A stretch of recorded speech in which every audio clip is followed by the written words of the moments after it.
공감의 끝, 자기 공감, 자기 애. 근데 그게 어려운 거는 나 사랑받지 못해서, 사랑받지 못한 이유는 부모와의 관계에서 우리가 이제 흔히 그렇게 가는데 뭐 그것과 연관되는 또 사례네요.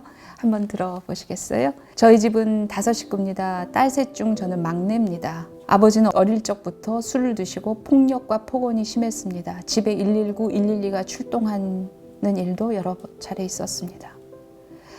큰언니와 둘째 언니가 결혼을 하게 된 후에 집에 저밖에 안 남았습니다. 압박이 심했습니다. 아버지의 성격을 잘 아니까, 폭력적이니까. 네.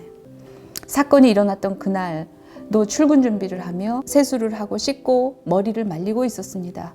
그런데 아침부터 엄마 아빠가 싸우는 소리가 나기 시작했습니다. 말싸움 정도가 아니라 거의 육탄전이 시작되는 겁니다. 때리는 사람은 언제나 어릴 때부터 지금까지 아버지 혼자입니다. 어릴 때는 그런 싸움을 어리고 힘이 없어서 못 말렸다는 죄책감이 심했더라서 그런 적이 너무 많아서 그때만은 지고 싶지 않았습니다. 아버지랑 온 힘을 다해 싸웠습니다. 몸이 멍투성이가 되었습니다. 제 머리카락은 휴지통을 가득 채울 만큼 빠졌습니다. 그래도 잘한 일이라고 그렇게 생각했습니다. 그런데 엄마는 물론이고 언니들까지 저한테 자식이 어떻게 부모한테 덤비고 대들 수 있냐. 자식은 그러면 안 된다. 네가 잘못했다. 사과해라. 너도 자식 낳아보면 안다. 돌아가시면 후회한다. 계실 때 진심으로 용서를 빌어라. 라고 말했습니다. 그 일이 있고 나서 저는 일주일 만에 독립을 했습니다. 2년 넘게 혼자 집을 구해서 살고 있습니다. 지금은 결혼하고 싶은 남자친구가 있습니다. 남자친구네 부모님께 인사도 몇 번 했고 제가 처한 상황에 대해 전부는 아니지만 남자친구가 부모에게 설명을 해준 상태입니다. 그런데 남자친구의 부모님도 이런 상황에 대해서 깊게 생각하지 않으시는지 엄마나 언니들과 똑같은 말씀을 합니다. 어른에게 그러면 안 된다. 사과하면 쉽게 끝난 일 같은데 그렇게 하는 게 좋지 않냐. 저는 자신이 없습니다. 사과는 제가 받아야 한다고 생각합니다. 저를 가해자로 몰아가는 상황을 받아들일 자신이 없습니다. 사과하면 간단하게 끝날 일인데 질질 끄는 멍청이로 취급하는 남자친구 부모님을 받아들일 수가 없습니다. 모든 걸 포기하고 싶은 마음이 듭니다. 예. 이 말 되게 많이 들어보지 않으셨어요? 자식이 어떻게 부모한테 그럴 수 있느냐. 자식은 그러면 안 된다. 네가 잘못했다. 자식 낳아보면 알 거다. 돌아가시면 후회한다. 계실 때 진심으로 용서를 빌어라. 사과하면 쉽게 끝날 일 같은데 그렇게 하는 게 좋지 않냐. 어른한테 그러면 안 된다. 읽으면서도 마음이 좀 떨려요. 좀 화가 나서. 예. 우리가 이럴 때 먼저 얘기할 거는요. 폭력을 당하고 맞은 것도 굉장히 큰 상처고 이게 트라우마잖아요. 이런 정도의 물리적인 폭력, 어렸을 때부터 이랬는데 이게 아주 결정적인 폭력인데 1차 트라우마보다 더 문제가 되는 것은 2차 트라우마예요. 예. 나는 엄마를 위해서 온 힘을 다해서 아빠랑 싸웠는데 그 엄마가 네가 잘못했다 하는 게 이게 이제 2차 트라우마인 거죠. 여기서 사람은 무너지는 거죠. 예. 아빠보다 엄마한테 더 화가 날 수 있어요. 이것을 받아들이기가 더 어려울 수 있죠. 그래서 그러니까 지금 그런 상태인 거죠. 그러니까 지금 여기 마지막에 그랬잖아요. 이 모든 걸 포기하고 싶다. 그러니까 주위 사람들이 지금 다 이분한테 견딜 수 없는 그런 요구를 하고 있는 거죠. 아버지가 사과할 일이다. 나한테 사과해야 된다. 근데 다른 사람들은 네가 자식이 먼저 사과해라. 둘 중에 하나여야 하냐면 그렇지는 저는 않다고 생각해요. 물론 자식이 사과 먼저 해라. 그렇게 할 수도 없지만 내가 먼저 사과 안 하겠다. 아빠가 사과할 때까지 기다리겠다. 뭐 그럴 일도 아니라고 생각해요. 그건 무슨 말이냐면요. 사과를 요구해야 된다고 생각해요. 집 나와 있는데 결혼도 해야 되겠고 주변에서 막 이러고 그러면 내 필요에 의해서 내가 지금 사과를 좀 받아야 되겠네. 받고 싶네 이런 마음이잖아요. 그 마음을 들고 아빠한테 가는 거죠. 아빠 나 결혼도 할 거고 뭐 이런데 오랜만이에요. 오랜만에 집에 왔어요. 아빠한테 할 말이 있어서 왔어요.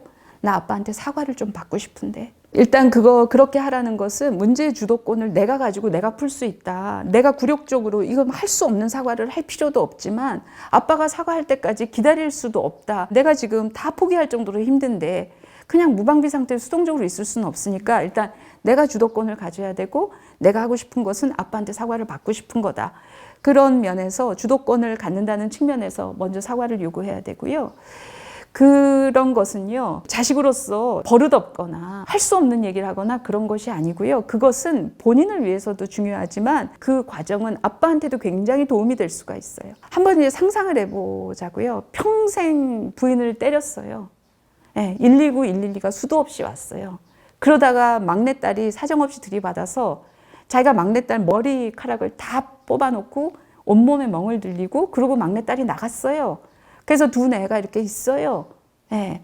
그리고 아버지는 나이가 들었어요. 힘이 빠졌겠죠, 옛날보다. 그러면 그 아버지도 그걸 어떻게 좀 죽기 전에 해결하고 싶은 마음이 들 수도 있잖아요. 사과하고 싶은 마음이 아니라 화해하고 싶은 마음이 있을 수 있죠. 죽기 전에.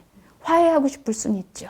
그런 마음이 들었는데 아빠 입장에선 방법이 없어요. 그때 걔 눈빛을 내가 봤는데 그러고 짐 싸갖고 나갔는데 두렵죠. 부모 입장에서도. 내가 얘기했다가 오히려 더 험한 꼴을 당하거나 더 무시당하거나 더 상처가 되는 말을 들으면 어떡하나 겁이 날 수도 있죠. 그리고 걔가 나랑 절대로 화해 못한다고 할 수도 있는데 그럴 때 방법이 잘 없으니까 어떤 면에서 내가 아빠한테 나 아빠한테 사과를 받고 싶은데 이런 얘기를 하는 것은 말하자면 서로의 욕구가 해소되는 어떤 그런 첫 시작이 될 수도 있죠. 내가 무슨 사과를 하냐, 내가 무슨 잘못을 했냐, 그동안 내가 고생한 거, 예를 들어서 길길이 막 그럴 수 있죠. 알았어요. 더 생각해 보세요. 근데 나는 아빠가 나한테 사과해 주면 좋겠어. 내가 바라는 건 그거밖에 없어. 그러니까 분명히 하는 거죠. 나는 아빠 사과를 받고 싶은데 그게 전부인데 그 얘기만 분명히 하면 그리고 시간을 들이면 당장은 받아들이지 않았어도 생각을 해볼 수 있죠. 그런 기회를 주는 것일 수도 있다. 저는 이렇게 사람들의 속마음을 듣다 보면 이런 얘기를 무척 많이 듣는데 자식들이 나이가 들고 부모가 연로에 가면 70이 넘고 막 이러면 저러다가 치매가 걸리면 아니면 건강도 안 좋은데 저러다 갑자기 돌아가시면 어떡하지? 나 아직 사과 못 받았는데? 이것 때문에 부모가 병들거나 노쇠해지면 불안해하는 자식들을 저는 진짜 많이 봤어요.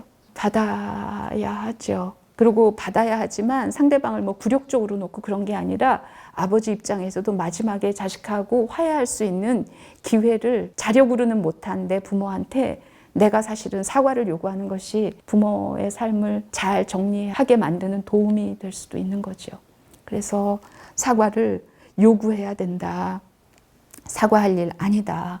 그리고 주위에 있는 사람들이 이렇게 뻔한 얘기로 다시 칼질을 하면 안 된다. 아까도 자식이 어떻게 부모한테 덤비고 대들 수 있나.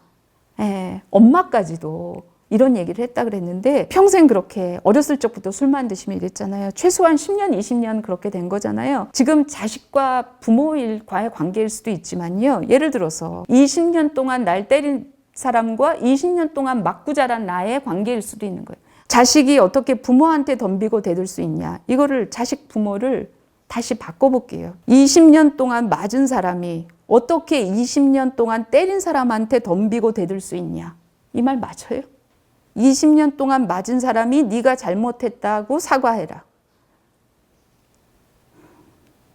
20년 동안 때린 사람이 돌아가시면 20년 동안 맞은 너는 후회할 것이다.